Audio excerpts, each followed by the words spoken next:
Fala pessoal, a inflação nos Estados Unidos veio abaixo do que era esperado e o Bitcoin teve uma reação que para mim não é nada boa e uma reação até um pouco surpreendente. Nesse vídeo de hoje eu vou comentar sobre alguns alertas, alguns sinais que estão aparecendo nos mercados e que todos deveriam se atentar e tomar cuidado. Antes de começar, eu peço encarecidamente que você deixe o like aí embaixo. É assim que o YouTube reconhece que esse conteúdo é bom e que você quer que esse canal continue trazendo mais conteúdos como esse. Não se esqueça de se inscrever no canal e ativar o sininho para receber as notificações dos vídeos e análises que eu posto aqui diariamente. Bem, pessoal, então vamos aqui falar da situação do Bitcoin, comentar sobre o que está acontecendo.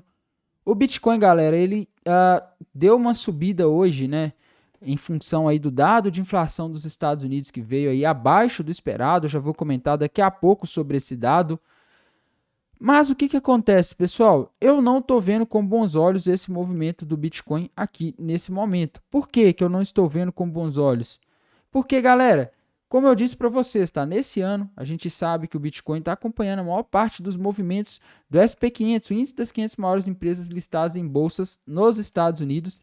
E o que a gente vê aqui desde aquele momento? Primeiro, tá? O SP500, galera, ele já está no nível acima do início da queda que teve lá no mês de junho, tá?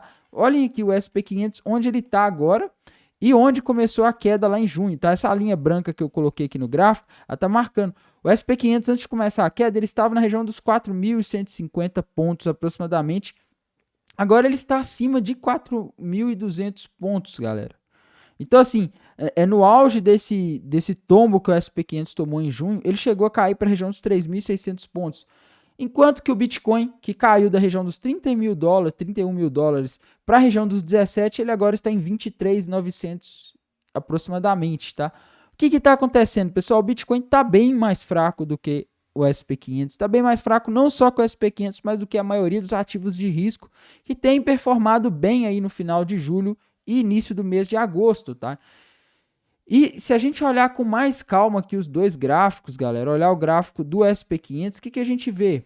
A gente vê que o SP500 ele tá fazendo aí pivôs de altas sucessivamente, tá? O SP500 ele consegue romper o topo anterior, fazer novas máximas. Ele tá fazendo isso aí nos últimos dias. Hoje ele subiu bastante, tá?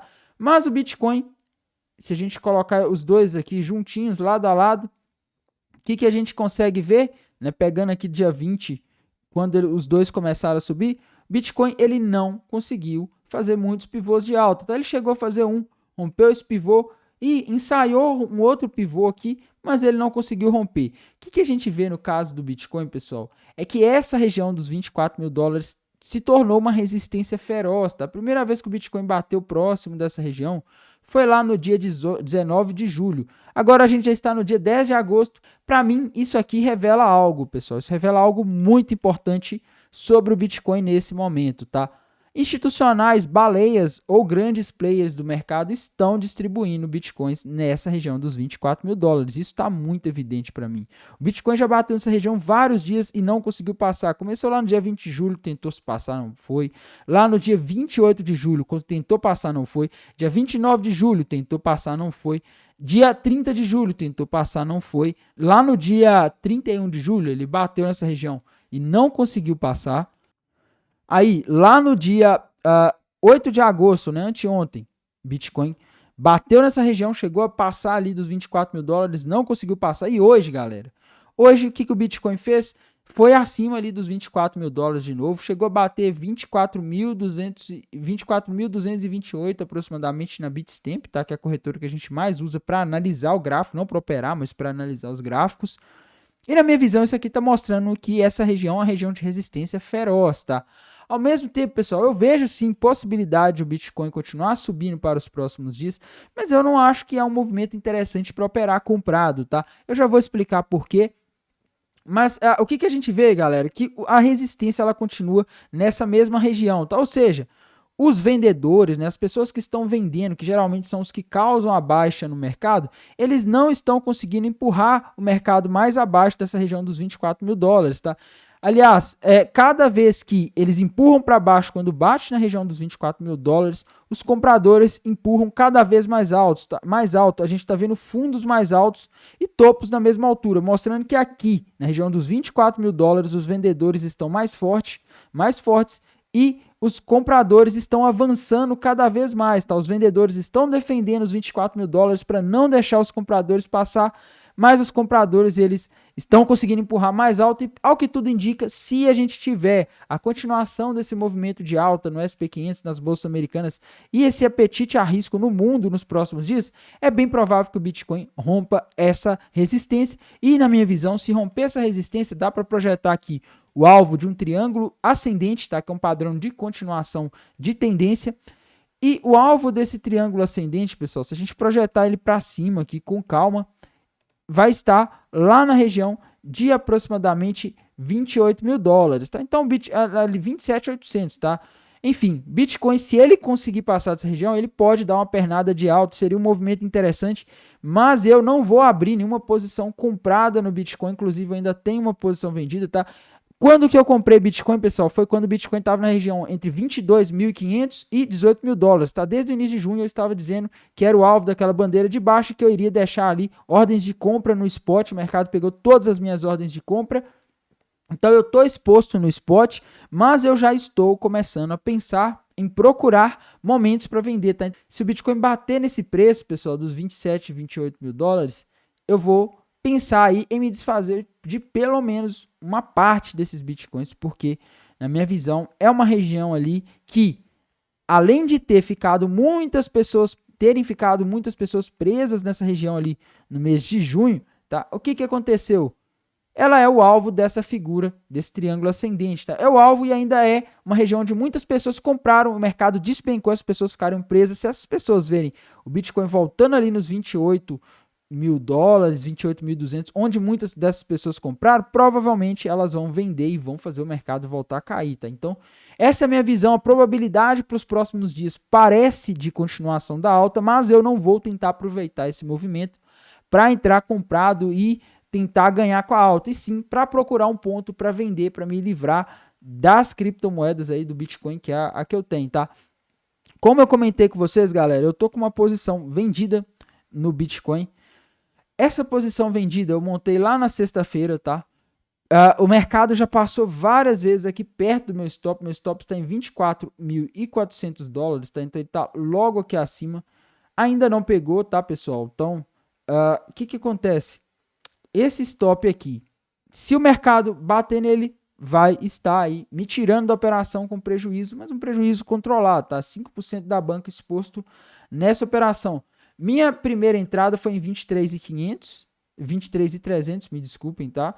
E a minha segunda entrada nessa operação de short, pessoal, ela foi em 24 mil dólares, mais ou menos na região que o Bitcoin está nesse momento, tá? Então eu tô com preço médio aqui nessa região, né? E é basicamente isso, tá? Se acontecer de o Bitcoin cair de volta para a região dos 22.500, eu vou fechar um terço dessa posição vendida e descer meu stop para o preço de 23.300, o preço em que eu abri a posição, tá? Então, essa é a minha visão estratégica para essa operação. Meu segundo alvo fica na região dos 21 mil dólares, que para mim é uma região que foi suporte e resistência em vários momentos. E meu terceiro alvo na região dos 19 mil dólares, porque eu não tenho muita coragem de apostar, tá? Mas, galera, a minha visão é, Bitcoin, ele tá seguindo bolsas americanas mais nas quedas do que nas altas, tá? Guardem isso, porque infelizmente esse é meu receio, tá? Tainan, mas a Ethereum tá subindo aí, tá subindo bastante, né? O Ethereum hoje chegou a bater mais de 8% no dia. Ethereum passou, inclusive, os 1.800 dólares, tá? Tem muita gente falando que rompeu resistência, para mim dá até para dizer que rompeu sim. Mas tem um detalhe, pessoal. A gente vai ter um evento que vai ocorrer na Ethereum e eu vejo uma especulação em cima desse evento, tá? Então isso aqui não me parece um movimento muito saudável. A Ethereum está subindo? Sim.